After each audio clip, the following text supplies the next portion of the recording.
Faisons le bien sans nous décourager. Oui, si nous allons jusqu'au bout, nous récolterons quand le moment sera venu.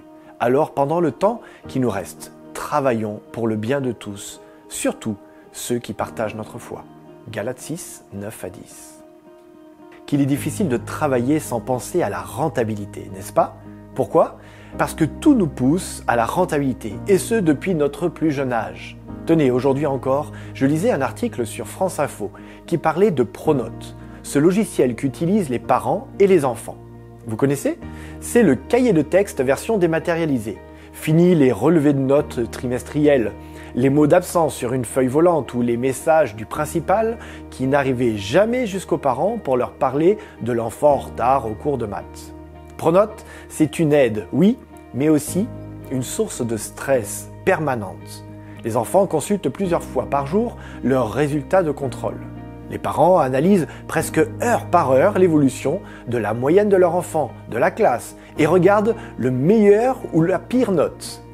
Rentabilité, analyse, efficacité, voilà les mots à l'ordre du jour des repas de famille du soir. Et ces mêmes mots, on les retrouve dans l'entreprise. Ce n'est pas choquant en soi, mais la vraie question c'est comment on les utilise et dans quel but. Quelle est la rentabilité d'une infirmière qui prend 5 minutes pour parler avec un patient inquiet de sa prochaine opération? Quelle est l'efficacité d'un électricien si le câblage qu'il a installé est défectueux parce qu'il n'a pas eu assez de temps pour bien le faire? Quelle est la pertinence d'une analyse psychologique si le patient n'arrive pas à sortir de son engrenage de dépendance?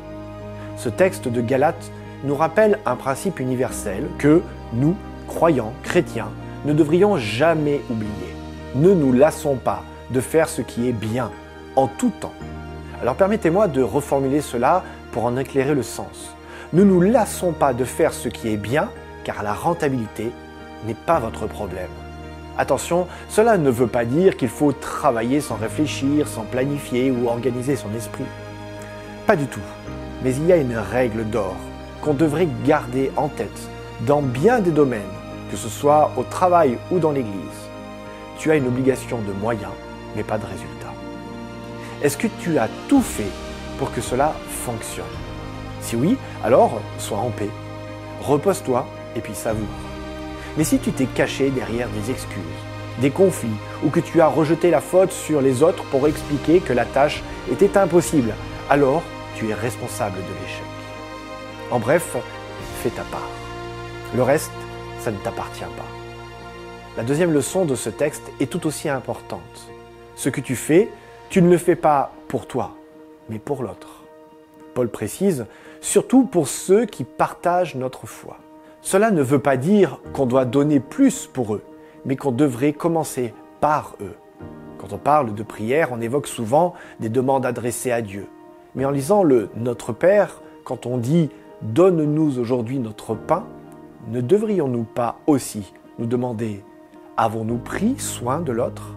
Avons-nous contribué à lui apporter du pain, comme nous en avons reçu de toi, Seigneur ?» Être chrétien, c'est parfois nager à contre-courant de l'égoïsme, du paraître et de la rentabilité.